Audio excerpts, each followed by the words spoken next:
All right, welcome back to another edition of Who You Got. I'm Greg, he's Jimmy, and oh, do we have a special guest tonight, Ryan from Maryland, joining the show. We're gonna bust his balls a little bit. Big Patriot fan. We'll give him a trivia quiz like we always do.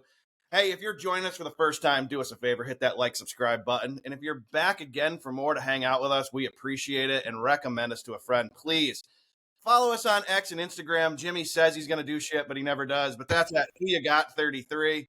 You can also check us out at KC Sports Authority on YouTube. Those guys post some great stuff, including our content.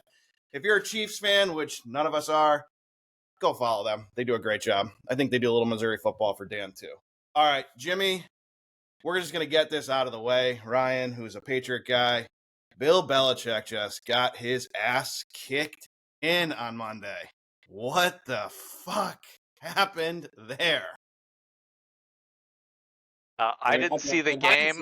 We should have saw it coming, probably. Like, they're still North Carolina. We just all wanted to believe in the Messiah of coaches that he was going to come and save save 6 months to prepare. 6. Yeah. To be fair, I think it was 500. I want to say 548 NFL games with never allowing 48 points. Like, wow, that's crazy. That's a crazy stat. That is a crazy stat. I just look. I bet it getting 3.5 because I said I will hate myself if I bet TCU, which I said on the show. TCU is the better team. They're better on both sides of the ball. But I just can't bet against the hoodie getting 5 months to prepare. That was a lot of points. It was a dominating performance. I didn't see the game. I just saw the score as it was developing. I was doing stuff. I have kids like Jimmy. Yep. They take up my life, but what a drag. Yeah. They got pounded, no question. Yeah. Here's the good news. We weren't alone in that. There was all kinds of celebrities that showed up for the game. Like, everybody in the world, including Vegas, clearly thought it was going to be a close game. So, hey, it sucks to be terribly wrong. Probably sucks a lot worse to be Bill Belichick right now. But he gets to go home to Jordan, so that's good. That's true. Yeah. That's true. Come on. Always good when you're dating someone a half a century or your junior. Yeah. Well, it's right now, right? Like, the Cowboys got one in. We'll see what happens here. I think this is going to be a blowout, the opposite direction. Everyone's excited. Money's shifting, I'm sure. You guys are more of the gambling people, but I mean, everyone's going, "Oh, Dallas is going to win this." No, they're not. Absolutely not. That's my opinion. Dallas isn't going to win tonight? No. Well, I think they will, and I think they're going to. You think they're going to win this? Yeah, I think they're going to cover for sure. I think they're going to knock out 1/3 of the survivor pool. More on that later. Okay. All right, Jimmy, we have to do it, unfortunately. What's the UFC on the radar? And then there's a UFC question, which, to be fair, I'd rather watch paint dry than listen to you answer it, but I'm going to, out of respect, ask it. Go ahead. Look, it's amazing to me, all the sports you're into, Greg. This is one of the more exciting ones, how we can't get you more into the UFC. I think if we just got you to watch a couple of cards, have some fun, drink some of that tequila, you'd really, really enjoy yourself. The minute they cancel football or college basketball, I'm in. Go ahead. Well, there's a whole season where there's not a lot happening. No, look, we talked about it earlier. I think Mauricio Ruffy, when we spoke on Monday, was minus 200. He's dropped to minus 175. He's not going to lose this fight. I don't understand the line. I was willing to lay the 200. I'm more than willing. Now, the only caveat I'll give to this, and I haven't done the research on it, I'm going to before I bet it, is if he's dealing with some sort of injury. Because if he's not dealing with some sort of injury right now and fighting at 75%, and all the fighters will tell you they go into the fight at 75. Nobody goes in after a camp 100%. This guy's going to win this fight. I don't understand the line. So I'm more than willing to lay that. And then Kyle Bahalo in the main event, this is really, really tough. I don't know what to do. I don't know what to say. I'm going to probably take him, but it's a fan play. He's a fighting nerd. I love these guys. I mean, and they say he could be the best of them all. He's fighting the former number 1, now number 2 ranked, only because DDP lost the title and he's now the number 1 ranked. But I'm going to take Kyle to win minus 130. I kind of like the under 4.5 rounds at plus 150. I think both of these guys are fast and they hit hard. They can knock you out with a shot. I don't know how it gets 4.5. The only argument against it could be when they really respect their opponent, they're evenly matched, they go into the fight and they fight very defensive. They fight very not soft, but they fight conservative. So, but yeah, I like Kyle at -130. Give me Mauricio Ruffy at -175, and consider the under 4.5.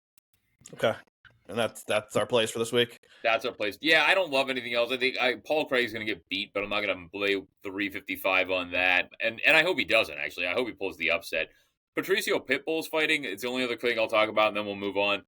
He's fighting this dude. I think you pronounce it Keita. I don't know a lot about him. It's his first fight in the UFC, and Pitbull's an underdog. I mean, he's fought twice in the last 4 months. He came in heralded from Bellator, and somehow he's plus 180. It tells me something, so I'm going to avoid. But I don't know. If I was going to bet it, I'd take Pitbull up plus 180, and I wouldn't worry about it. You got the jitters out. He won that second fight. Wasn't an easy fight. Beat Dan Ige, I believe. Wasn't an easy shot. So, yeah, I don't know. But that's all I got for this week. All right. But it is a great card, even though Greg's a hater. It's a great card for free. That's midday. So if you're on Saturday and the college football plays that you have in are blowouts, so there's nothing you're interested in, the main event should kick off around 5 or 5:30. So it's a great afternoon watch. Right, if you ever wondered, why the fuck does Greg put UFC at the beginning of the show? Because I'm going like this. Maybe they'll push through and listen to the rest. Listen, it's one of the greatest sports on the planet. Thank you. I'm with Jimmy, and I have to say, I compliment my friend over there. He's made some good calls. I don't know what his record is for the year, but it's got to be it's at least 600-700 for sure. He's made money. He's made money. Yeah. All right, here's the question from Danbury Dave. Uh-oh. As a huge Anderson Silva fan, Jimmy needs to address how he can consider him the GOAT over John Jones. Can I just interrupt for 1 second? It's Anderson Silva, not Sylvia. Okay. Sorry. Copy the spider. Silva, the last name Silva is like Smith, is like in Portuguese or in Brazil what Smith is in the U.S. Everybody's last name is Silva.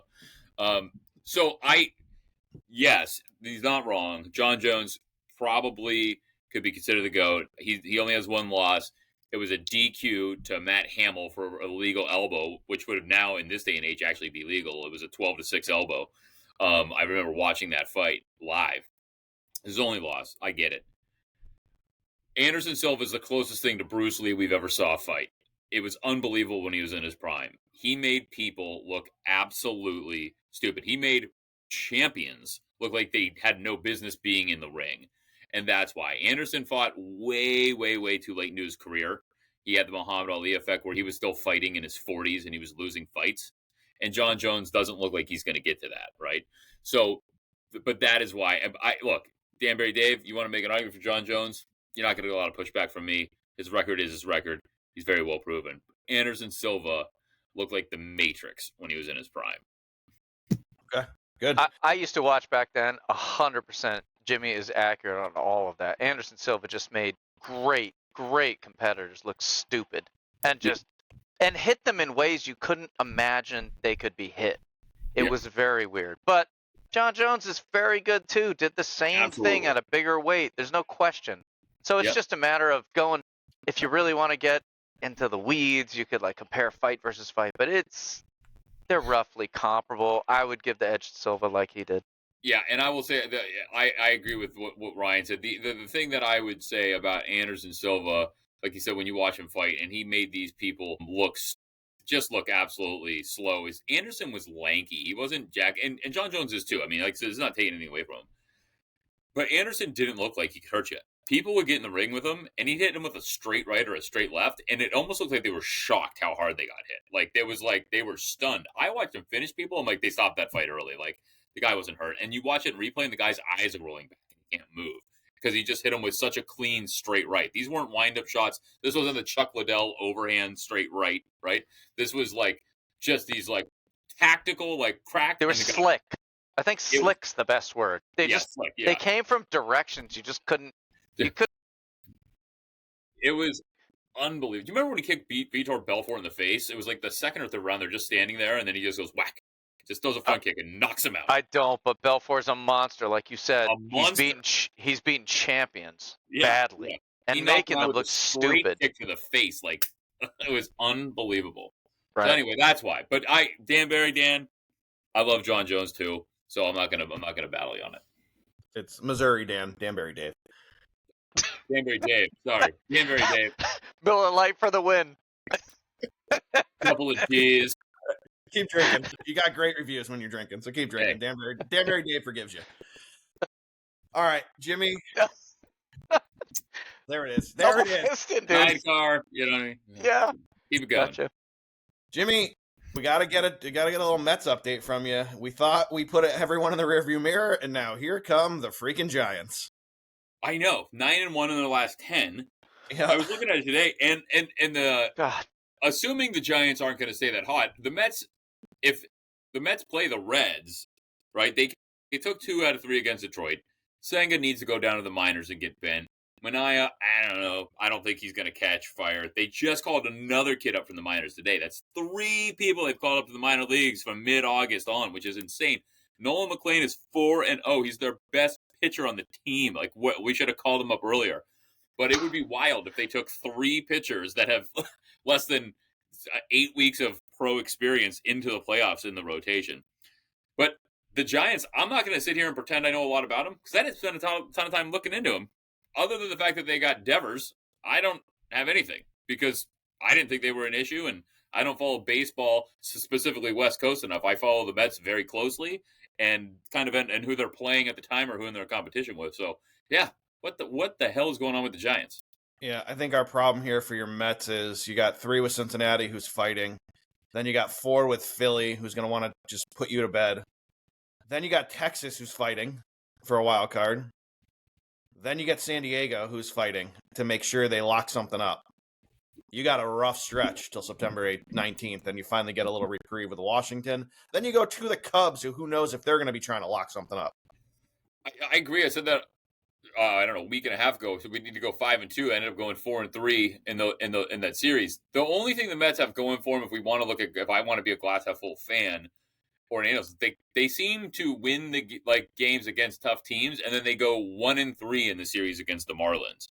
So the big here, if they can't take 2 out of 3 against the Reds, and the Reds win the wild card, then they're good for the wet Reds, right? They're playing them straight up, fine. Like they deserve to get in. But we'll see. The like I said, Mets basketball still hot. We talked about it Monday. They had they won 10-8 that first game against Detroit. Soto had, I think, like 6 RBIs. He had a grand slam. I don't know if it was a walk off. I can't remember. But he had a grand slam to end the game. I mean, the bats are still working. They weren't working last night. That's why they lost the 3rd game with Detroit. But yeah, they've got the Reds, the Phillies, the Rangers, the Cubs. They've got the Padres. I mean, they've got a murderer's row for these last whatever it is 22 games left. So. The Padres are fighting for their lives now. They're only a game up on the Mets. Yeah.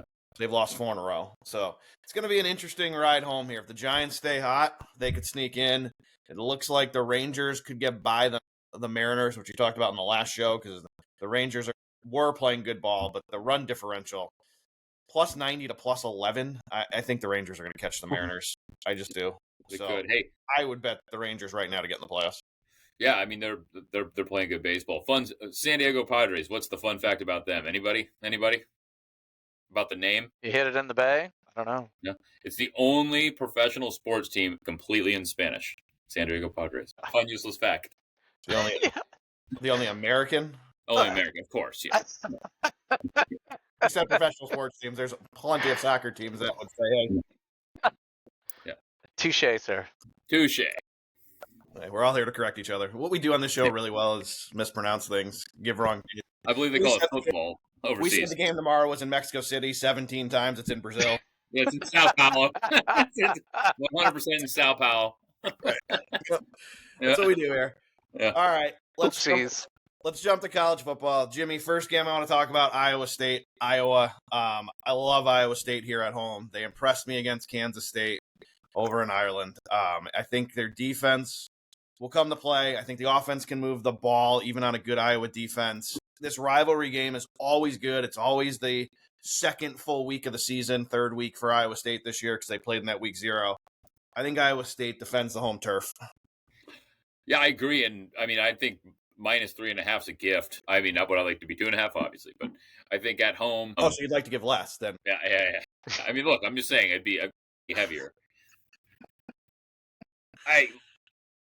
The fact that they won that game against K-State overseas, I think it was in Poland. Ireland. What's the difference? I don't know. Yeah. Yeah, that game in Warsaw that they pulled off. That's how he said that. Like, whatever. Yeah. Doesn't matter. Yeah, no, I think so. I think Iowa State -3.5 at home is a home run. I like it a lot. All right, fishy line number 1 for me. Baylor getting only 2.5 at SMU. SMU coming off that great year. Only a 2.5 point favorite at home against a Baylor team who just got run by Auburn at home. Smells fishy. And I think the reason why is because when you look at the power rankings, SMU's only 30th, Baylor 36th. I think Baylor, after that tough game with Auburn, will be ready to play another quality opponent, and I think they'll fare better this week. Give me Baylor with the fishy 2.5 at SMU. Wow. I mean, I like your pick. You were really down on them last week. I think this shows that there's probably a good play. I'll roll with you on it. Well, boys, fishy line number 2. Mississippi State, not a great team. Getting under a touchdown, 6.5 at home versus Arizona State, similar to SMU, coming off a dream year where they won the Big 12 out of nowhere. Expected to do good things again this year. But again, you look at these power rankings, and Arizona State, predictive, only the 39th best team in the country, behind Boston College, by the way. And you scroll down, Mississippi State is 18 spots behind them at 57. But they're at home. Arizona State's a little overranked. I think people are going to pound Arizona State in money lines. I think they're going to pound them in teasers. And I think they're going to sweat real hard. Mississippi State covers 6.5, if not wins outright. Give me Mississippi State at home. I can't give you a lot of in-depth analysis on this one, other than the fact that we looked into this when we were doing our previews, and we agreed that Mississippi State was not going to be that good, which does play into your line being extremely fishy here, right? We think Arizona State is probably going to be at the top of that, potentially at the top of that conference. We didn't pick them, but we think that they're the favorites. They've got obviously a legit shot. So, yeah, I gotta agree with you. Like, there's something wrong with that line. So, take Mississippi State. Here's a fishy line number 3. Duke getting just a field goal at home versus Illinois. Now, again, Illinois coming off a good season in the Big Ten. Kind of a sneaky pick everyone loves. Kind of the sexy long shot pick to win the Big Ten. They are power ranked only 23rd. But Duke all the way down at 56. Huge gap between these two teams. Duke only getting a field goal at home? Yeah, smells a little fishy to me. Somebody knows something. Give me Duke +3. I trust your betting opinions on all of this, so I will agree with you. This is the one that's really tough for me. Like, I don't get it. Like we said, like I didn't necessarily get or buy into Illinois being like I don't like the sexy pick either of those. So like I don't necessarily believe in Illinois. So maybe that's it. Maybe after a week they're coming back to earth and people are realizing they're not going to be. I don't know. I can't figure this one out. It's probably an avoid for me. But you're right. It's a weird line. All right, Dan, this hurts me more than it hurts you, but I got to go with Kansas getting 6.5 at Missouri. I'm just impressed. Their offense looks good. It looks better, and their defense actually looks fast, and that's what scares me in this game. I think Missouri's a good team. I think they're a step back from last year, but I think this game is going to be a lot closer than the experts think. I think Missouri might pull off the victory, but 6.5 is way too many, Jimmy, in this game. Yeah, for a Kansas team that's been playing well, they've only allowed, I think, 14 points through 2 games, and I don't really care who they were playing. We liked Fresno the first week. We've been wrong before. We like Fresno, or did we hate Kansas?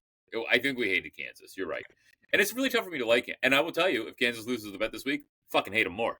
But it's all right. But I'm going to give them a chance to earn our love, at least monetarily, and we'll take Kansas.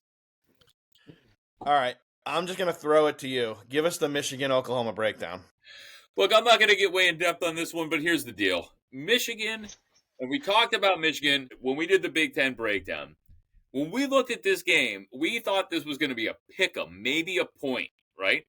So you're telling me after Michigan goes out and wins its first game, albeit against the Lobos, I get it. Couple little tweaks, trick play, they got caught up, whatever. It's early season. But Bryce Underwood was the biggest question mark. A kid that turned 18 2 weeks ago. He came in and he looked like the real deal. He looked like everything Arch Manning wasn't. Not taking anything away from Arch Manning. Hope the kid's fine. Hope he does great. But Bryce Underwood did all of those things at a high level. He threw against his body on a rope. He put touch on passes. The kid's ready for the spotlight. So we thought it was going to be a pick'em game, and now you're giving me 5.5 because it's in Norman. Like, done. Give me Michigan. Go blue. Did you just throw Arch Manning into that? I did, because exactly what we expected to see out of him when he got his first start. Bryce Underwood, question marks, looked like the real deal. The eye test told you that this kid can play football, and it didn't tell you that Arch Manning can play football. That's what I'm saying. That was the big story. Okay, fair enough. I just want to make sure you weren't complimenting him in any way. That was horrific. What we saw out of Bryce Underwood is what you expected to see out of Arch Manning, and Arch is third college year, and I hope the kid's great. Like Greg and I talked, I would like nothing more than have another Manning to follow. Not me too necessarily, but I understand the idea. Right. But Bryce Underwood looked legit. It's one game. I'm not going to get overly excited, but I will tell you is that as long as he's in college for the next 3 years, Michigan's got our chance. I think it's the only thing that the three of us, and I mean this respectfully, all agree on. I actually like Michigan college football. I'm a fan. Thank you. So I hope they do well. I've always liked them. I'm going to give you a very intelligent, great breakdown of this game, which will make you confident in the 5.5. Any dopey team that runs out with that little trailer that looks like they're going down the Oregon Trail, I don't know what you're doing. Are we playing football or are we discovering the Old West? What are we doing? Getting dysentery. I hope that, I literally hope that thing falls apart. Legionnaire's disease. Yeah, and what are we doing? Just stop. Give me Michigan plus 5.5. Put that dopey trailer away. All right. Last one for me, Jimmy. We're Michigan fans, we all said. Michigan State does one thing very well at home, and that's they play defense, they run the ball, and they punt. 45.5, way too many points in this game. Give me the under in the BC-Michigan State game. Yeah, I like it. We brought this up on our quick takes. Michigan State plays defense. It's a tough place to play.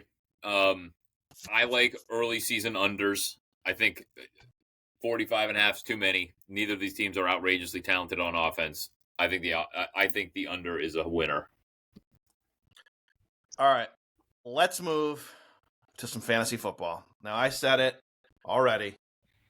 There is no starter sit debate this week, everybody. You drafted for a freaking reason. Start your starters. It's week 1. So there should be no debates for you. You just start. If I can give some crazy feedback related to that, yes. I thought that was excellent advice. Like, what are you doing? Right. If you're drafting the people, just play them. Just play them. You knew. And I don't play a lot. I played a few years ago, but like that was great advice. Just tell them. Just slap in the head. Yeah, you just play the people you drafted because you said these are my top guys. That's who you play week 1. Right. And you spent your energy on it. Right. There's nothing to think about in week 1. Jimmy, we drafted last night. The league's finally on. Mm-hmm. How do you assess yourself? How do you like your chances? I love our team.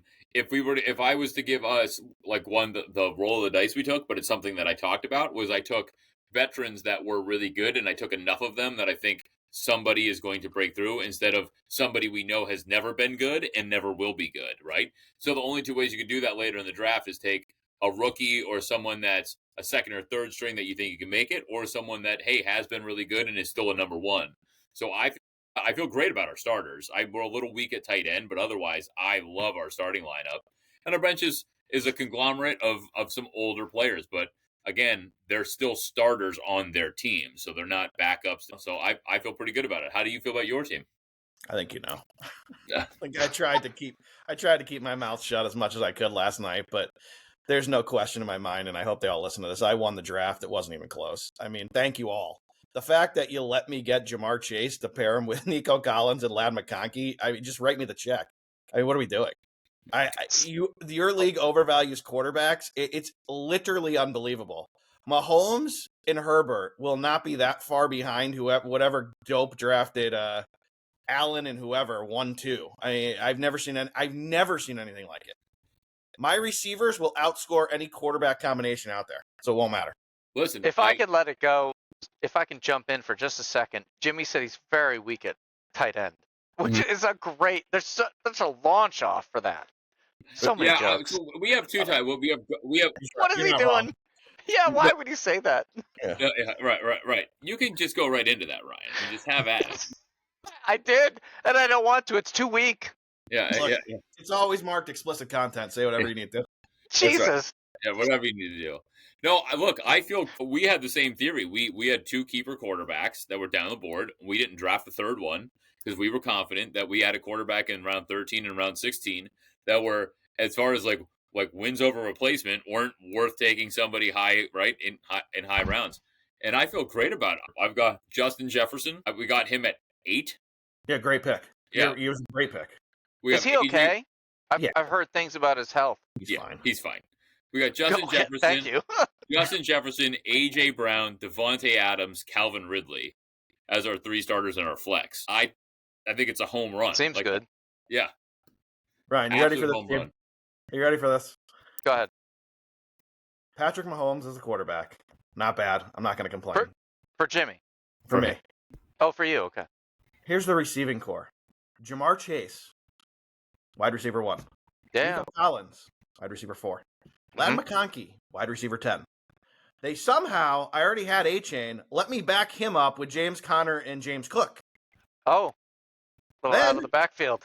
I had Kittle at tight end, and they said, hey, just in case you weren't strong enough, go ahead and take Kelsey as your backup. So I have okay. And then my 2 of the best 5 tight ends. Jimmy's got weak tight ends, and you got strong. You got these guys you're just going to ram it down your wherever. I've got great D. So we'll be okay. Congratulations. Amazing. It's great D for undersized. Yeah. Shit. You got a weak back end. Strong D. With a strong D, that's going to be rough. I don't know. My 4th wide receiver would be a number 1 on most teams. It's DJ Moore. Oh, yeah. Yeah. I feel good about both our teams. That's why we're number 1 and 2 in predicted scoring. You're playing the in and out. Yeah. We are number 1 in predicted scoring and 1 and 2 in week 1 in predictive scoring. So we're not just being. This isn't hyperbole. Our teams should be good on paper. They should be really good. Yeah, I would put us both very high odds to make the playoffs, and we'll give ourselves a good look at the 1 and 2 seed. My question for you, and I didn't want to text you during the draft because I thought that'd be a little unfair, is did you like my pick late of Judkins to maybe use him as a keeper next year? Yeah, we actually were thinking about it at the same time. And I was looking it up, like, is there any new news? And he just hadn't signed yet. So, yes, I think that's perfectly fine. We were looking at if Colston Loveland got late enough to do the same. Yeah, he went too early for me. Yeah, he went too early. Cam Ward went too early. There just wasn't enough at the end there. But, yeah, I think Judkins, because at the end of the draft is what you do. Either take somebody that has been great or somebody that's young that could be great, or in this case, you can keep them. Don't take the third receiver on the Cardinals that's always been just okay, right? Don't take Josh Palmer late in the draft.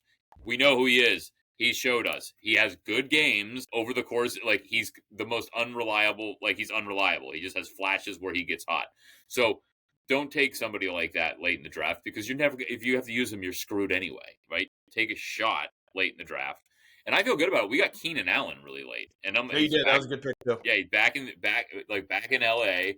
Back with Justin Herbert. If he could stay healthy, he could be really, really good.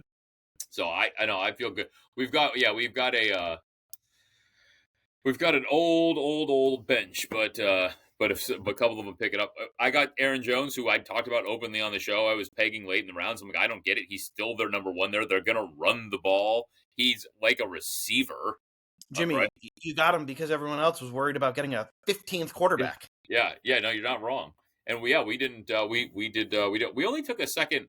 We took a second tight end only because we had him queued up and we couldn't decide and we let time run out on us. I'll give that away. But we had him queued up to take and we were debating it. And so when it ran out, we just took Dallas Goedert because we have what's his name as our number 1, Cleveland.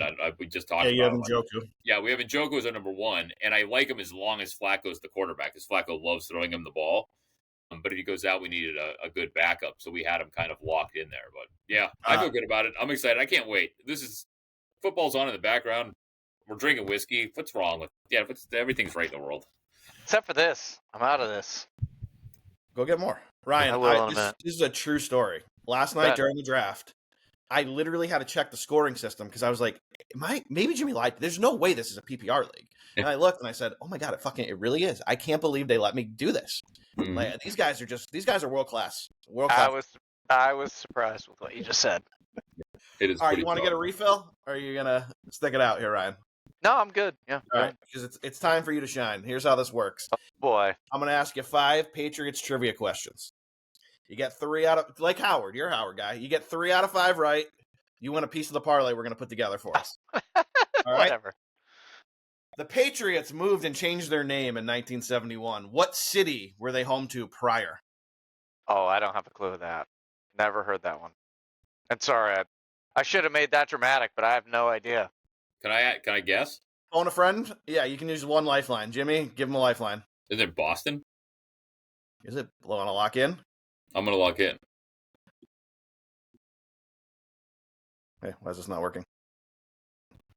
Hey. You've killed the drama. Oh, froze. Yeah, like no one knows the answer. You took the drama and you said no. Yes, you are correct. Yeah, Boston Patriots. Nice job, phone a friend. All right. 1 of 1. All right. In 2006, the Patriot gave the naming rights to Gillette and started in Gillette Stadium. Who had the naming rights of their old stadium before? Ooh. I wouldn't know this if you had to phone me, I don't think. I'm not sure. I just always heard of it as Foxborough. Norelco. Foxborough. Oh, wow. Look at that. I heard something out of my ear. No, it's not right. I'm just sure that's not correct. It's Dollar Shave Club Adam beforehand. Yo, thank you. CMGI. I wouldn't have known that. Sorry. All right. Were you a Lawrence Maroney fan? Somewhat. Okay. He was drafted by New England in 2006. What team did New England trade him to in 2010? Oh, my gosh. I believe he came from Wisconsin. That might be right. Where he went to? I am going to go with Detroit. Somewhere in the back of my head. Close. Denver. All right. This one you should get. First letter. Patriots lost the Super Bowl 35-21 in January 1997. What team and what quarterback did they lose to? Green Bay and Favre? Correct. All right. Go. See, he got that right because you were asking him questions when he was having the first questions were all while he was busy having his 17th child. And no time to watch football. Yeah, I do have a lot of them. 97, he had no kids and he was locked into every game. That's 100% right. There's no question that past 2008, I'm a little fuzzy. Yeah. All right. This is one of the GOATs for me in the Patriot run. Okay. Oh, no. One of the GOATs, one of the better players they have. I probably should have that, though. So you should get this. He was a second-round pick in 2001 out of Purdue University. Who was the starting left tackle for the Patriots in 2000? Matt Light. Yeah, good job. That's a winner. Nice. Did you know he's from Purdue? Vaguely. That would have been it would have been Iowa or Purdue in my head. I was just going to say, everyone, if you want a trick and you see a big, beefy white guy on a line in the NFL, he went to Purdue, Wisconsin, or Iowa. Yeah, 100% right. They're all those farm boys out northwest. 100%. Not fully west, just mostly west. All right. Good job. We'll send you a parlay later that you got a piece of. Jimmy, before we start breaking down every game, because we're going to do that every year in the NFL, every week in the NFL, and give our picks. Survivor strategy for this week. Are we going to pause and now get a drink? Go ahead. Go get a drink. Okay. Yeah. Hold on, because we're going to go through this game. I love the NFL. You know that. Hold on. While you're getting a drink, we're going to discuss Survivor. He knows this. There's no pause button, right? All right. He'll figure for it me, out. it's Denver. It's Denver. Fight to live another week. Yeah. It's the only good answer. I know people hate on my Browns, Cincinnati, but like they beat them. I don't ever like picking a road team week 1 of Survivor. I generally don't like picking road teams at all in Survivor if I can help it, right? Unless it's completely lopsided. I try to avoid road teams. But yeah, it's the only reasonable pick, especially if you're in a Survivor single entry. If you've got 10 entries and you want to diversify, you want to put 8 of them on Denver and then put 1 and 1 with the other 2 or both of them on the second one you like because crazy shit happens like it did a few years ago when 80% of the league got knocked out week 1 with all of the upsets. Fine. After that, find the game you like, pick it, move on, as Greg taught me. It does make the most sense. And then when about 80% of the league is gone and it's getting tough, then you can diversify your picks later. But yeah, no, I think that's the only logical pick. I'm sure there's some dipshits out there on Arizona when they might win, but like we've talked about it, you don't know what you're going to get from Arizona. That would be what I wouldn't want to give away our picks, but that's going to be a big old avoid for me because I don't like that either way. If it was -10, or +10, I still wouldn't like the Saints anymore, and I wouldn't dislike the Cardinals more than I like them now. Yeah, I don't see any other way to go, man. I'm with you. I think it's Denver or nothing. Denver or nothing. I agree. All right. Let's give out our touchdowns. Then Hello, sirs. Oh, you're back. There he is. This is my touchdown parlay for the week, Jimmy. Here's what I like to get in. What I like to do, Ryan, I like to play what they call a 5-man round robin. I play it by threes, I play it by fours, and I play the whole thing for $5. So if you put $5 on the full parlay and $1 on the threes, $1 on the fours, $20 bet. This will get you back about $500 if it comes in for the 20. I like JT to get in the end zone. I like Gibbs to get in the end zone. I think the cook's going to the kitchen. Give me McBride, and here's why. I love McBride to score because he just couldn't get in the end zone last year. It was just bad luck. He just never, for some reason, would get a target in the end zone. It would just be justice for him to get in week 1. And then give me Brian Thomas Jr. because I think the Jags and Lawrence are going to do whatever they want against Carolina. Those are my 5 guys I like to get in the end zone. What do you like, Jimmy? Yeah, so as I mentioned, there's not a ton I love this week. I like Malik Neighbors to get in, but at plus 135 is just probably not enough juice. I also think Ricky Pearsall, I didn't mention earlier, but look, they don't have anybody to throw the ball to. It's him or Juwan Jennings, George Kittle. And you basically have a 1 in 3 chance. Assuming Brock Purdy's going to throw a touchdown at some point in the game, you've got a 33% chance it's to one of them. And Pearsall's got the longest odds of 3. So give me Ricky Pearsall. I think there's a very realistic chance he catches a touchdown in week 1. All right, boys, we're going to take a pause for a minute. It's time to go to Club 81. If you're new to the show, Club 81, simple. Anyone born from 76, yes, that's you, Ryan. We're getting you in the club. All the way to 86. You should know what we're talking about. You should have a strong opinion on what we're talking about. If you don't, shame on you. Go learn about it and then listen to the podcast after you feel educated. All right. Jimmy brought this up earlier, and I said, hey, this is a great Club 81 discussion. What is, they sang, yeah, this is going to get Jimmy going. They sang the national anthem tonight. Jimmy, what was Boyz II Men's greatest song? So, there's really only 3 good options. There's a lot of great songs. Oh my God. There's a lot of great songs, right? There's way more than 3, but we're going to give a top. No, but there's only 3. There's only 3 for the top. There's a lot of great songs, right? I mean, look, do I love River Runs Dry as much as the next guy? Obviously. But is it a top song? Is it a top 3? I don't think it's top. So is I'll Make Love to You. So is On Bended Knee. What's wrong with you? Listen, I know you're top. Love you on Bended Knee. Look, I'll go farther. Let It Snow was fantastic. Awesome. The weird one they did with Mariah Carey. I don't know about that one, but that's fine. Look, there's a lot of great songs, but it comes down to 3.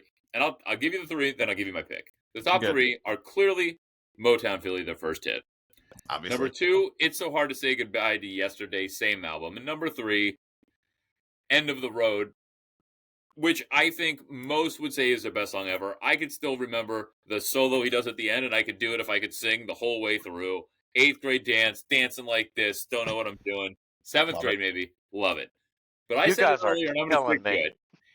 I'm like dying here. Is technically their best song, but here's the deal, and I don't know about my pick, but End of the Road was written by Babyface, and I know that, no research. And it's a great song, but It's So Hard to Say Goodbye to Yesterday is the greatest Boyz II Men song of all time, and I stand by it.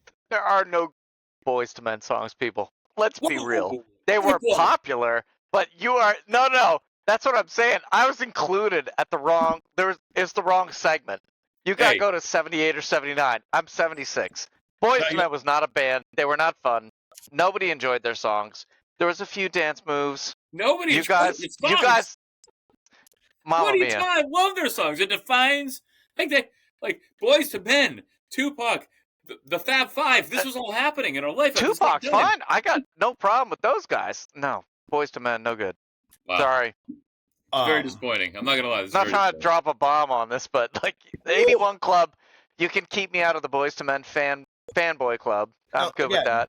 We're not saying you have to be a fan. You got to respect what they did, and you should have an opinion on it. What you do, you have a strong opinion that they're not good, which is Right, exactly. Which I'm going to disagree with. I mean, anyone who sells 25 million albums probably knew what they were doing a little bit. 25. That's not even close to some of the like regular average stuff. Come on, man.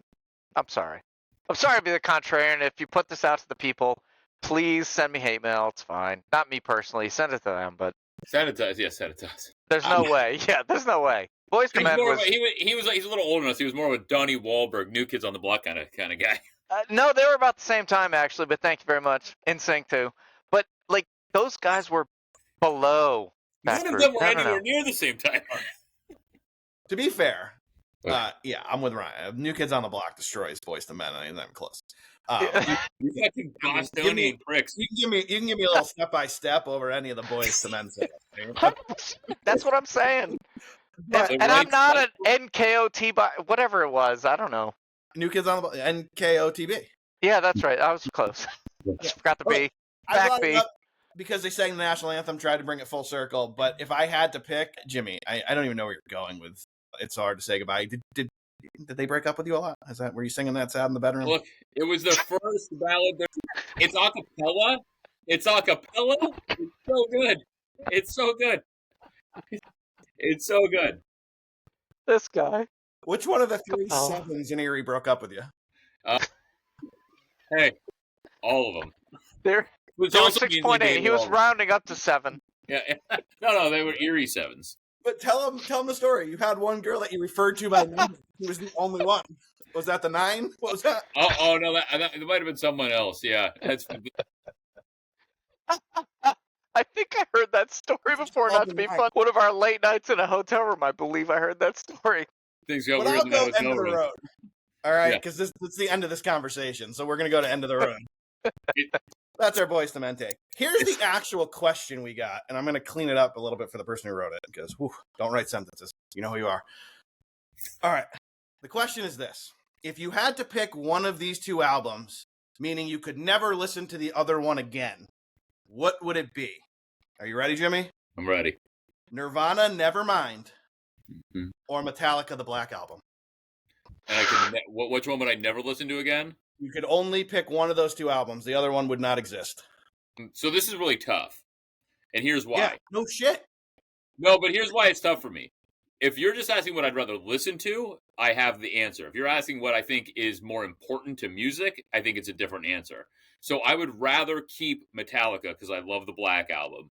And I like Nirvana, but I'm not a diehard Nirvana fan. But that Nirvana album was way more influential and important. Metallica's album was great, but their influential album was Master of Puppets and Ride the Lightning, and like they had already influenced music. Metallica would be Metallica without the Black Album. Nirvana and grunge wouldn't be around without Nevermind. So if it's just for my listening, I'd rather have the Metallica album.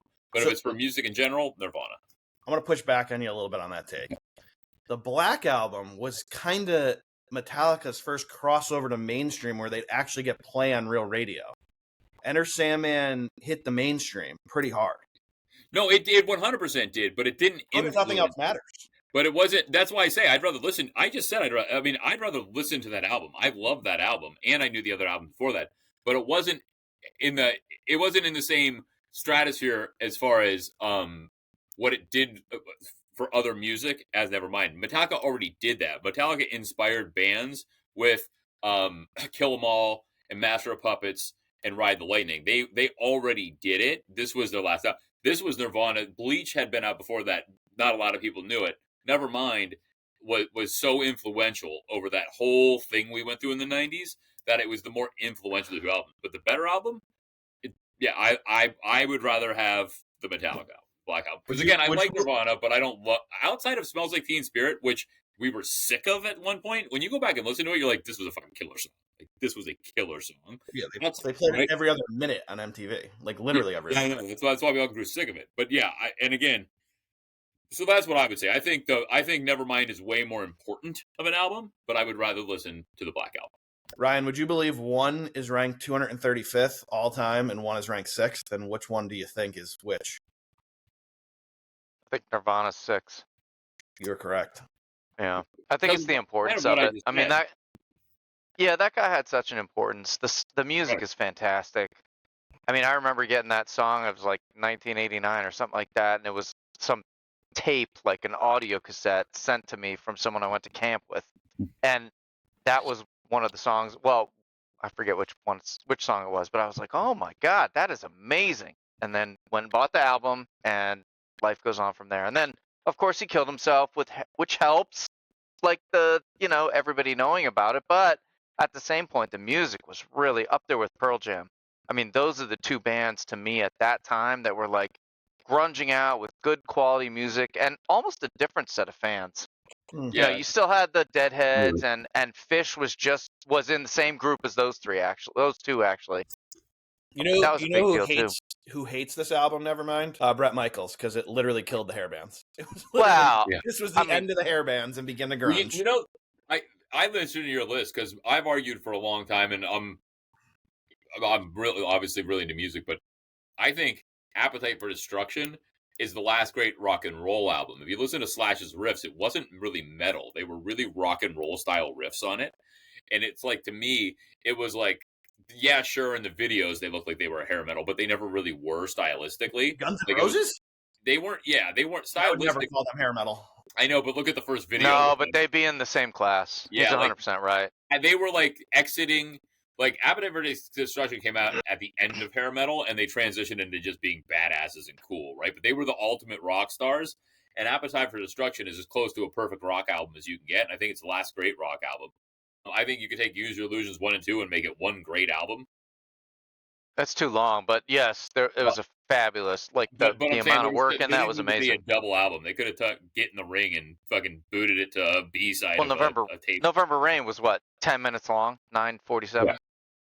Yeah, it was one good album. Are you trying to say Get in the Ring is not a good song? What is wrong with the dude? It's not a good song. It's so hard to say goodbye to yesterdays. It's great. Get in the Ring doesn't pump you up. And what went on in Erie? Go ahead. Yeah, the one thing I will get up here and debate all day long is music, because I know music fairly well. So yes, Get in the Ring, I would tell you, is not considered a fantastic Guns N' Roses song, and generally speaking. But I liked. There was some very good songs on Use Your Illusions. Civil War, underrated song with fantastic way to very keep up the album. Song. Yeah, great song. The remake of Knocking on Heaven's Door was unbelievable. I mean, Lies, Lies, Lies was a great EP. I mean, that was fantastic before that. So yeah, but anyway, we're really going down a rabbit hole here. But so your vote was Metallica, Black Album. Ryan's vote is Nevermind. Absolutely. All right. I think that was just so important, and I love Black. Don't get me wrong; I'm not disrespecting Metallica at all. Absolutely not. That's why I gave the two things. That's why I said, if you're telling me I need to keep one for rock and roll history and one's going to be erased from the memory of everybody, I pick Nevermind. If you're saying you can't listen to one of them and you can listen to the other one, I'm going to go with Black Album, as long as the other. I would tell you, Metallica's really important too, right? Like they used to open for Ozzy. They did. I suppose, but Ozzy and Sharon created them, basically. Well, not created, but highlighted them. And then they played, I heard this today on Howard, actually, the summer thing, that they played at Black Sabbath's musical Hall of Fame, whatever. They played the songs from Black Sabbath. That's incredible. How do you do that? A front row of Black Sabbath, and you're playing Black Sabbath songs, that's amazing. Yeah. Fun stuff. All right, here's the tiebreaker for me. I went back and forth because obviously I knew we were going to bring this up. For me, Nevermind's got 4 just unreal songs. And in order for me, In Bloom, I think, is the best song on the album. I was just going to say that. Yeah. Might be a hot take, but that's number 1 for me. Come As You Are is 2, Lithium is 3, and Smells Like Teen Spirit's 4 for me. Okay, but the Black Album, in my opinion, has 5. And it's Sad But True, Wherever I May Roam, Nothing Else Matters, Unforgiven, and Sandman. So for me, it's not a question. I'm with Jimmy. It would be Metallica. That's the one. Hey, listen, there's no losing on this side. They're both fantastic bands with just a myriad of work. And then you got the Foo Fighters coming after Nirvana with kind of a similar but same kind of sound. Very unique, very interesting. 25 years of work right now. It's crazy. It's amazing the talent they had in that band. Wonderful question emailed in. Keep them coming. We love the Club 81 questions. Ryan, welcome to the club. We appreciate you being in it. All right. Jesus. 21-17 Eagles as we're We're ready to head to the half. Maybe Ryan's right. Maybe the Eagles will win this game. But, hey, hopefully the Cowboys cover. Let's go through the slate on Sunday. First one up, Giants at Commanders. Any opinion in this game, boys? For me, it's going to be a pass. Line's just a little bit too high, and I don't trust the Giants. It'll be a pass for me as well. If I had to take a pick, I would probably go with the Giants +6. Nothing to do with their offense, everything to do with the front four on defense. I mean, they can stack up against anybody. Abdul Carter, Lawrence, Byrne. I mean, they have to be very, very good on defense. So I think they can keep it close, though they lose the game. But I'm going to pass. Ryan, any opinion here? I'm not prepared with names and whatnot, like you guys do all your research. However, I will tell you, I think the Commanders are a monster just win here. I think they're going up 14, 17, something like that. I don't think the Giants have it in them. I think they have a horrible situation on offensive, defense, and coaching is just, I mean, like you guys have said, week 2, 3, 4. I think he's done pretty soon. Yeah, Dable. Yeah, I don't think that's going to go well. All right. Here's where we're going to get into a debate because Cleveland's going to be on the board. For me, oh my God, I'll lay the 5.5. I already did. 5.5 happily. The Bengals go in there. They don't get stopped once. Joe Burrow is going to do whatever he wants this year, everyone. They might punt 10 times all year. Maybe. I would bet the under 7 if they put one up there at plus money. The best gig in football is the Bengals punter. I don't even know what he has to do. I just hang around. I mean, there's not going to be much for you to do, buddy. You're there just in case. Maybe there's a bad weather game. I don't know. I'll lay the 5.5 happily with the best quarterback in the league and the best receiver in the league. Yep, I said it. Yeah, I mean, look, I'm going the other way. Cleveland's shocking. I know. No, I don't usually bet my team. Cleveland's beat them. These opening games, Joe Flacco is going to fling the ball around. Now, I expect Cincinnati to win this game. I'm not going to tell you the Browns are going to win. I'm not going to tell you to take the money line at 195. But 5.5 points is quite a few. Cleveland's got a very good defense. They drafted our boy from Michigan on the line. Myles Garrett's still there. They drafted Schlesinger from UCLA, and they've got what's his name, Bush, our dude from Michigan. And then they've got great corners. Denzel Ward is fantastic. Newsome was a high draft pick. He's been good. I wouldn't say fantastic. Grant Delpit's an unbelievable safety. The Browns' defense is stacked. Now, the Bengals' offense is better, so they're going to score, but I think the Browns can keep it just close enough.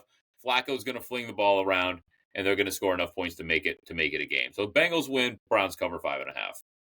Hey, I just want to tell you, your wide receiver 1 or 2 is off to a great start. AJ Brown, no catches first half. I know, yeah. I just got a text from Anthony. AJ Brown's on a milk carton somewhere.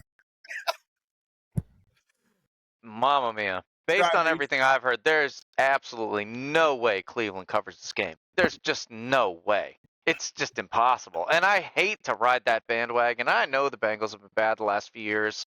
I think the Patriots had a win over them at one point when they weren't supposed to. Like it was first game of the year. They knocked out about half of a survivor pool.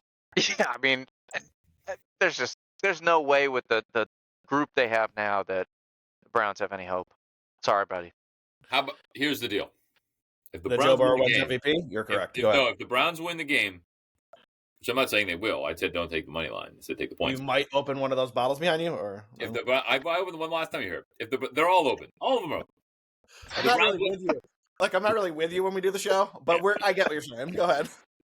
Browns win the game. Ryan's coming on the next show. Going to talk about the Browns win and how great it was. Deal. No problem. Yeah, I come on every show. Yeah. No problem. You'll be back here. Ryan, how about those Browns? Listen. All right. I will be transparent. I bet this earlier in the summer because that's what I do. Steelers were giving 2.5 when I bet it. So it moved to 3, but it could kick back down to 2.5 because the Jets are juiced a little bit at +3. I still like the Steelers. I think Rodgers goes in there and shoves it right up their ass. Give me the Steelers because I don't think the Jets know how to run a franchise, and Rodgers just probably wasn't used the right way in that stupid offense they were trying to run with him last year. I think Tomlin will know what he's doing. He knows what he has in Rodgers, knows what he has with the dual running backs. I think DK Metcalf gives him a legit target. They got 2 tight ends now, I believe, right? They got Freiermuth, and they brought in who am I forgetting? Thank you. They brought in Jonnu Smith. Oh, wow. That's good. From Miami. So I think Rodgers has got a great little offense to operate. And then the defense, it's got TJ Watt still, right? Okay. Yeah, and who's the cornerback from Miami? Huh? They got a great corner too. What's his name? What are we fucking drawing a blank on names all of a sudden? Oh, because you're drinking bourbon, I'm drinking tequila, and Ryan said I'll clock in with vodka. That's why. We got everything covered. The corner from Miami that won a Super Bowl with LA. Worthy? Not Worthy. No. Xavier something. Played originally in Jacksonville, went to LA, down to Miami. He's up there. Would you make a Fitzpatrick trade? He's fucking good is the point. They got a good defense. Right. Real solid D. Can't wait to cut this up into a clip. We really know what we're talking about here. Yeah, everybody will know who we're talking about. We knew everything. We type in strong D's. We got all kinds of problems. Yeah, strong, super D's. So I agree with Greg 100% on everything he said. So look, Rodgers, DK Metcalf, TJ Watt still plays defense last I checked. Warren's going to get his shot. I thought you were going to go Jets somehow, honestly. No, Warren's you're 100% right. Running back than Najee Harris. He just wasn't getting all the touches. They've got our guy that we can't remember his name playing cornerback. And Rodgers he's vindictive. He's a prick. Like, he's going to want to go in and stick it to the Jets no matter what he says. And the Jets aren't that good. So they're not good at all. Yeah. They're not that good. They're just terrible. Running the ball. They've got Jalen Ramsey as their backup. They've got Breece Hall as as their starter. They've got a third. I can't remember his name, but oh shit. Their third running back's not bad. They've got a running quarterback.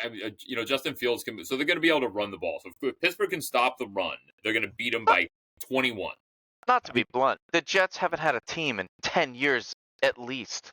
Yeah, and it's probably longer than that. They've had a great team. Like, there's no chance. No chance. Jalen Ramsey, which we couldn't think of. Jalen Ramsey. Yes, exactly right. And Pittsburgh's going to go in there, and you're exactly right. Yeah, you're 100% right that Rodgers is going to go in there. He's angry. He's pissed.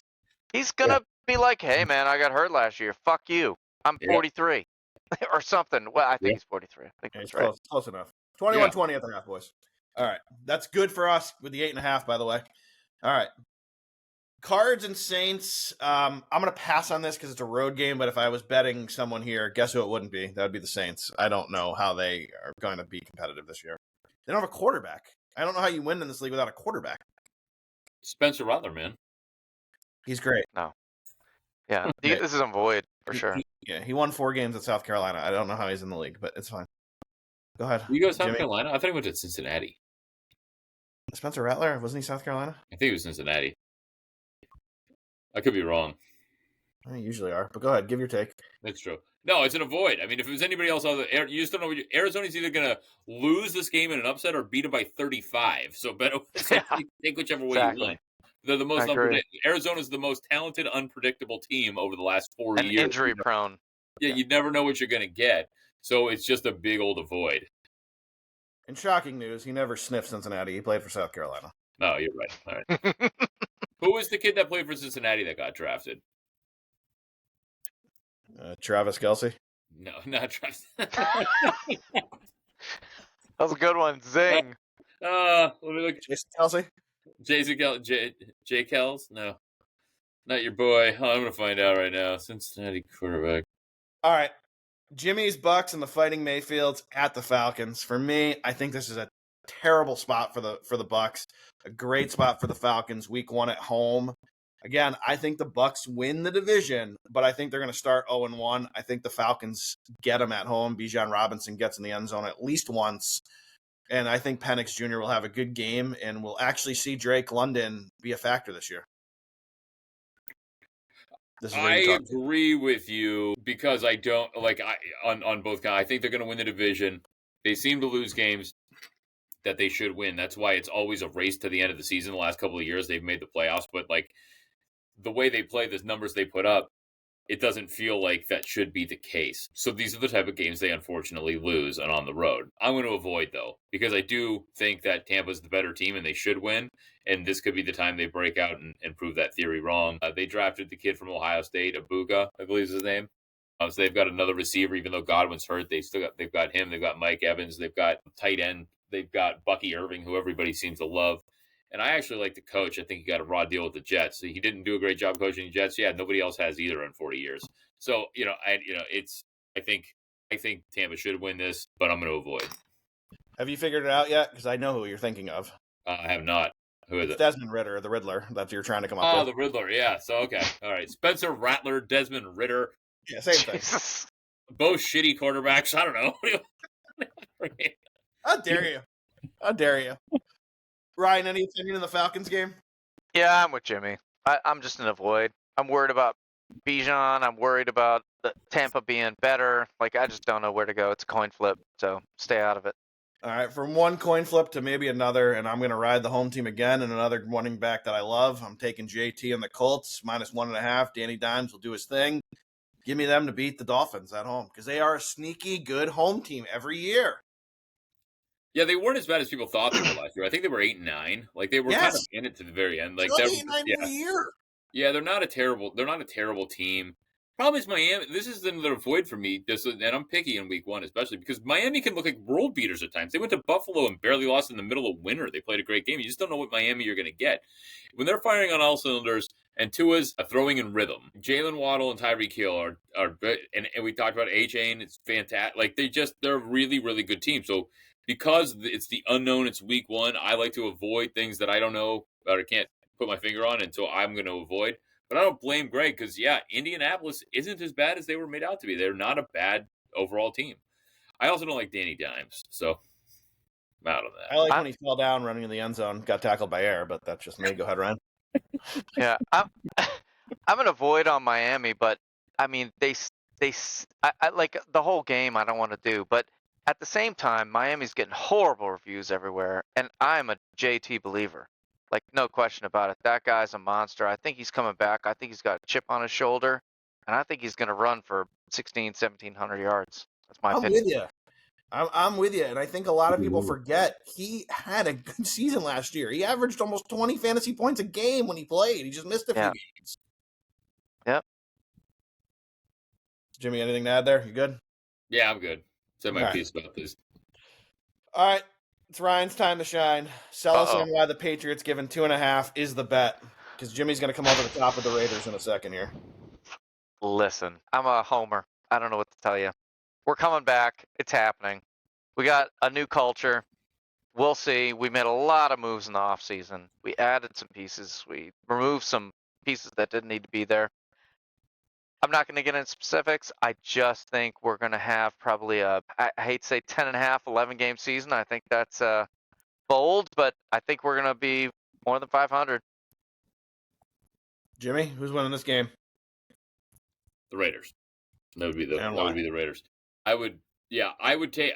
I'm not going to take the money line at 130 because you can get 2.5 at -102, and that's perfectly fine for me. But yeah, I believe in the Raiders. I've said it from the beginning. I think they've got a great tight end. They've got what looks to probably be a great running back. Look, they're light on receiver, though. They think they just picked somebody up. They've got Geno Smith, who's at least an above average quarterback. They've got a good defense, and they've got a Super Bowl winning coach. People are super high on the Patriots, and I get it. If I was a Patriots fan, I'd be excited as well.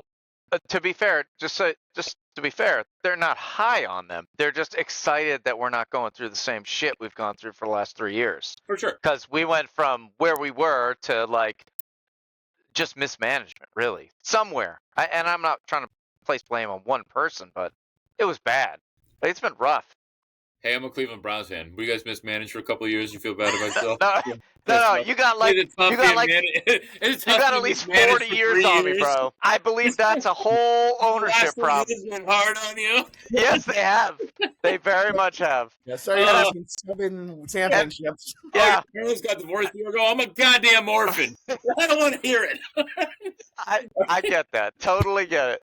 Totally get it. But it is true. Like, it's a thing, right? To go from winning 13, 14, 15 to like 3, like 4, like that's horrible. So I think they've made a pivot back. That's all I was saying. And I'm sorry. I wasn't trying to fucking be that snotty guy. Our heart bleeds for you. Yeah, no. And listen, I watched them still. My dad stopped. I'm like, Dad, you can't stop. They gave you so much joy for so many years. Like, F you, dude. Like, come on. Listen. True fucking story, Jimmy. And I'll never forget it. 28-3. Everybody knows the goddamn score. Ryan, I'm messing with Ryan. I'm not even paying attention to the game anymore. I'm doing a fantasy baseball draft. Literally not paying attention. Ryan texts me. He's like, they're going to win this game. And I was like, Ryan, you have no effing chance of winning this. Can I just stop you and then you're going to continue? Go ahead. You don't know the rest of this story. Just so you know. So keep going. He goes, give me 3-1. I said, done. What do you want on it? He goes, $10. Yeah, that was $30 I never saw again. Yeah. So let's follow up the story. He has no idea that in my house that day, after a little 5-year-old threw up on my brand new couches, which was a lot of fun during the Super Bowl party. That was great. I had just come back from Vegas where Greg witnessed me, and I think, Jimmy, you might have been there, win like $3,500. A great night. And all cash, sent the picture to the wife in the morning. It was great, like spread out. It was so cool. I was like a baller. I promised kids in the room when it was 28-3. I said, if you guys stay in here and you cheer and we win this game, you each get $75. There were like 7 kids in the room. What is that? $350? And literally the parents are going, no, you don't have to do that. I said, no, I promised. I just got back from Vegas and I handed them cash. So that's the rest of that story, by the way. It cost me a lot of money. But you got a championship. Since people love Good win, dude. Since people love when we go long shows, I'm gonna elaborate on the Vegas story. This is the most amazing thing I've ever seen in my freaking lifetime. If you've ever seen Vegas Vacation in the blackjack scene, it was the exact opposite. The dealer would get 20 and Ryan would be like, hit me. 21.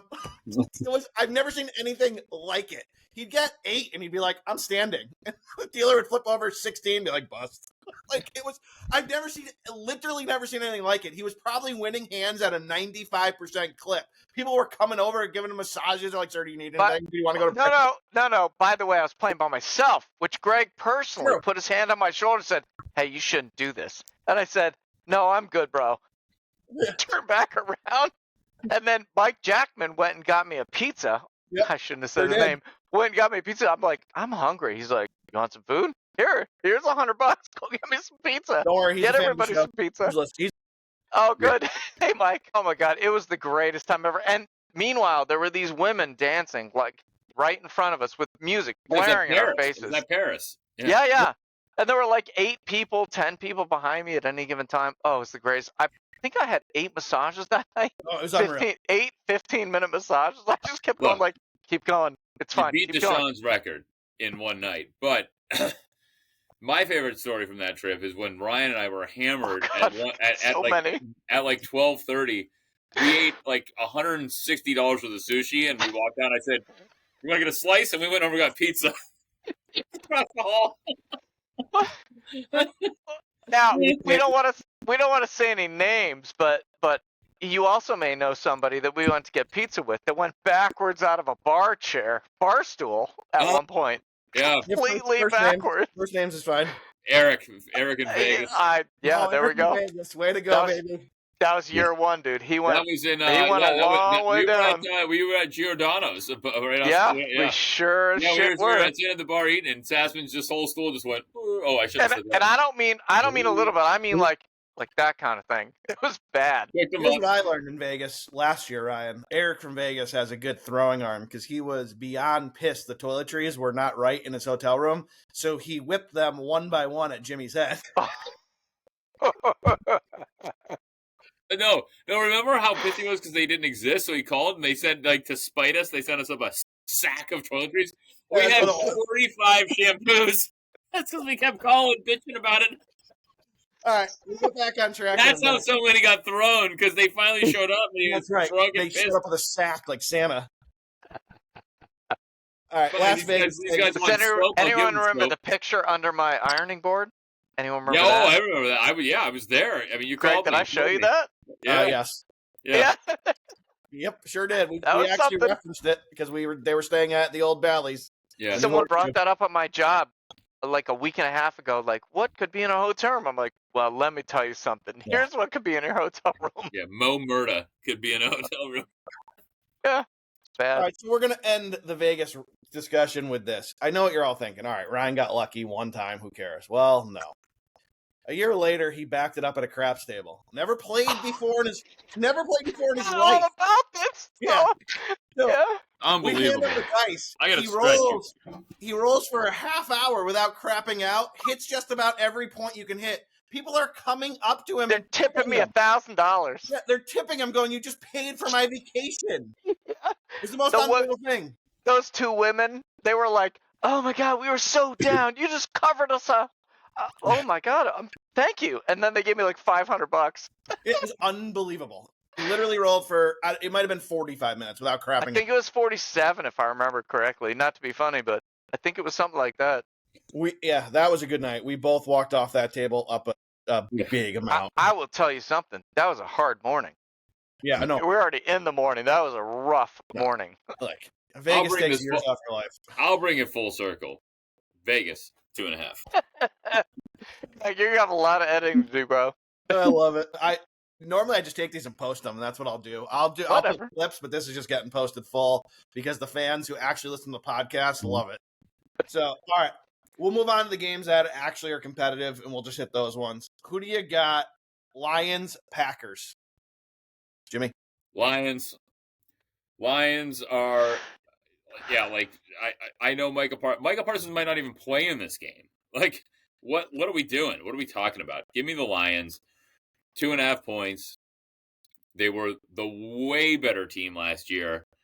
The players are generally the same. I don't get it completely. I mean, Packers drafted Golden. That'll help.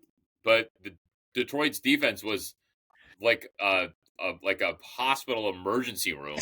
Good one. They're all healthy again.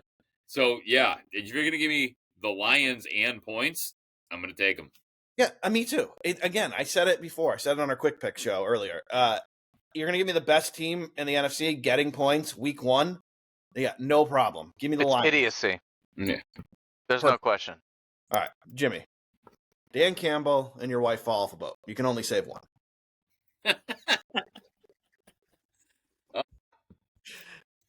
Well, that's a tough one. Yeah. Oh, it's easy for me, Dan Campbell. Well, yeah. I mean, listen, if you save them, then I don't have to, and then we're good. All right. Texans grabbing a field goal now from the Rams. Now, last I knew, Stafford's back wasn't working, and he hasn't thrown a pass in preseason. That's the Texans silly. have the best front seven in football. So a couple sacks, Stafford could be out of the game. I am not risking this. I don't care that it's on the road. I'm going to take the Texans and the best defense probably in the league here, getting a field goal. Yeah. I mentioned on our show earlier, the Quick Pick, but I agree completely. Stafford hasn't played. The Rams could still be a great team if he's in there when the season's over. But week ones are week ones. That's why Patriots used to get off to 1 and 2 starts. Yeah, but it is like these guys don't play a lot in preseason. They were losing games and they were at least practicing. Stafford hasn't even practiced. If you were going to bet the Rams, your only reasonable argument to me would be that Jimmy Garoppolo is a very reasonable backup and has taken a team to the Super Bowl. That's got to be your argument. I'm not making that argument. I say the Texans are going to win the game flat out. So if you're going to give me 3, thank you very much. Love it. Ryan? That said, give it a throw. If Stafford gets in there, they're the champs. They're going to win this game, no question about it, and they're going to win by a bunch. Well, Ryan, he hasn't practiced, man. No, I'm not coming at you. I'm just telling you, if he throws a ball or two and gets out there, then go with him. He's a baller, dude. Look at his heart. In Detroit, that guy, how many times is he getting sacked this season? 56? 7,000. How many times is he getting hit? 150? Like, it's ridiculous. So give the guy some credit. He's got heart. He wants to go. You can't find those guys. Of course he does. I 100% agree. I couldn't agree more. But it's with quarterbacks, like I said, Rodgers, I mentioned this earlier. Rodgers is the most accurate quarterback of all time. Touchdown interception ratio is not even close. He'd have 5 interceptions on the year, and 2 of them would be in game 1. And then he'd throw 3 over the next 15 because they're just working out the kinks. They didn't play in preseason. These guys don't get any time. That's why Brady would start off 1 and 2 and then go on to win the Super Bowl. Because they didn't really use him in the preseason. Now, Stafford not only wasn't used, but he didn't really practice. So it's not that he's not great or couldn't get it out. You're just rhythms off. Your timing's off with people. Am I like Will Smithing when I say keep Tom Brady's name out of your mouth? like something like that. Like, what the hell are you doing? Like, but anyway. But he would. Brady would go 1-2, and don't you remember everybody? This is the but it wasn't. And then they win the Super Bowl. Because I don't mean to be that guy, but it wasn't Brady. It was. I mean, that guy's. Never mind. We'll keep him out of it. Point is, if Stafford gets in and a throw or two, he's out there and he is not going to quit. That's my point. He is just not going to quit. He's that guy. So save your money till that point, whatever that is, and then hit it with a dump truck, as Greg says. 2 picks. He's going to throw 2 picks. That's the problem. He's going to play hard, but he's going to throw 2 picks. Maybe, but that guy's going to be out there, and he's going to be injured if he is, and he's going to play through it, and he's going to do his thing. He's a monster. Greg makes fun of me for pointing out the obvious all the time. He's going to be injured if he is. No, but Ryan's saying he's going to push through it. Is what he said. Yes, he's going to push through it. Come on, man. I agree with you wholeheartedly. Jimmy, my point is, if we make fun of you, not the guests. Yeah, thank you. If he steps on the field, he's going to play the whole game. I go after you two. My God. I mean, I don't think that's true, but my point is, if he steps on the field, he's not going to stop until he gets his head knocked off. That's all I mean. He's a live dog. Yeah, I agree. And if he does that, if he's on the field for even 3.5 quarters, they got the W easy by a bunch. All right, to our new friends at Jive Sports, this is on Thursdays. We're going to get drunk. It's going to be a funny show, but on Mondays, I promise we do a serious podcast. So please keep in mind still to do a partnership. All right, Jimmy. The Bills line has completely shifted. They went from a 1.5 favorite to a 1.5 dog. I think this is absolutely crazy. The Bills play the Ravens well. It's a bad matchup for the Ravens. Josh Allen's still the quarterback of the Bills, right? He is. Okay, good. Give me the Bills. Thank you. End of story. I don't understand how. I don't get it. He's back. Huh? Poyer's back. Oh, okay. He plays defense for the Bills, Jimmy. Yeah, I know. My God. No, yeah. I don't understand. His wife would be an eerie 30, but go ahead, continue. I don't understand how this line flipped. It doesn't make any sense. This is one of those funny lines that you talk about in college. Like, what's the catch here? Like, are they giving away money? I don't think the Ravens defense for some reason is the 85 Bears all of a sudden. They're not that good. Listen, I'm down in Maryland. People are nuts everywhere, right? This is a no bet, avoid, crazy game. Who knows which of these teams is going to continue and be amazing? But both of them are probably going to be very good. But in this game, it could be 45-10 either way. I got to tell you, I'm kind of with Ryan on this at this point because I was all over the Bills with you originally, Greg, but he might be right with an avoid. Maybe there's something we're missing. The line's so close. I don't know. Maybe Josh Allen's happy and married now, and it's, I don't know. He's like, not. I have no idea. Like, I don't understand the line, so it scares me. But if I was going to bet it, I'd bet the Bills. I would not. There's no world in which I'd bet the Ravens here. I bet the Bills will right avoid. Not to interrupt and not to be like a homer. I am not a Ravens homer. But Lamar's a monster, right? Like, as an individual. He can do all kinds of stuff back there to affect the game. I would worry about laying any money on this game. This could go either way, like I said. Back and forth by 30. Easy. I respect it. I understand what you're saying. I think the Bills and the Lions this week are both gifts. I think the Bills are the better team, and they're at home. I think Josh Allen's the better quarterback by far. Sorry, Lamar. I just do. I'll take him all day at home, getting a 1.5, and that's for Mount Kisco Andy. That's what we'll call him. So I think that. So I'll agree with both. Kate. I think the Bills are the better team. I don't think Josh Allen's by far the better quarterback. I think he's the better quarterback, but I don't think it's that. I don't think it's that big of a delta. Do it for a dramatic effect. What's wrong with you? Don't break the wall. Oh. If I had to put money on it, it would be the Bills. But if I don't have to put it on, I'm done. I'm avoiding. I don't care. I just want to watch the game, just like tonight. I want to see who wins tonight. Brian, that's not what we talk about. But I will take that good advice from the guy that ran the blackjack and the craps table. So I'll avoid with you. But you told me you took the points tonight, so you didn't avoid. I don't know. Ryan's talking me into it. Like, Ryan plays tonight, right? The more we talk about it, like, just like your lines that smell fishy, maybe it is too good to be true. Like, what's happening? Why are the Bills? I mean, I'll tell you what's happening. 75% of the handle has come in on Baltimore. Yeah, because that's where the people live. I'm not being funny. That's where they live, and they love this guy. This quarterback is like a fucking hero in this town, and I don't doubt him. Like, he's fantastic. He does stuff for the community. He speaks well. He fucking plays well. Like, he wins games. He throws his body on the line. Like, you can't hate the guy. I'm sorry, you just can't. I don't. And that's where the money's going, right? How do you compare a Baltimore, Maryland market? Granted, not a top 2 city, if you will, but it's not fucking Buffalo. No offense to Mafia. Then I mean that. Please, Mafia, don't come after me, bro. Ryan. Like, I'm cool. Send Ryan upstate. Look, the money's coming in on the Ravens. And that's why I'm telling you. That's why it's all location. It's geographical. And here's what I would tell you: if Vegas was scared, this number would move to 3 for the Bills. Vegas isn't scared. Vegas to say, "Give me that Ravens money." I'll bet with Vegas because they're backing the Bills. Give me the Bills. All right. Cool. All right, I'm good. Who do you got? It's an avoid for me. I don't lose. Yeah, it's true. JJ McCarthy, first game, going to Soldier Field, giving 1.5 points. You think the Vikings continue the run they've been on in the regular season, or you think the Bears get off to a 1-0 start, Jimmy? I think the Vikings. Look, that analysis was awesome. You'll just take it. We're getting towards the tail end of the show here, people. This is what it comes down to. Everybody Ben Johnson, and I don't care what anybody says. Very specific. Ben Johnson could end up being a great coach. I hope he is. But the transition from coordinator to head coach is a big jump. From going from Jared Goff to a second-year player is a completely different animal. Kevin O'Connell is one of the best coaches in the game. Like, he wins with everybody he puts in there. And I want J.J. McCarthy to be good, even though I get it that he's a rookie. They're the better team. They've got a former head coach as their defensive coordinator. Their defense is stacked. Minnesota goes in and gets the win. Yeah, I've done a 180 on this game. At first, I said, hey, you know what?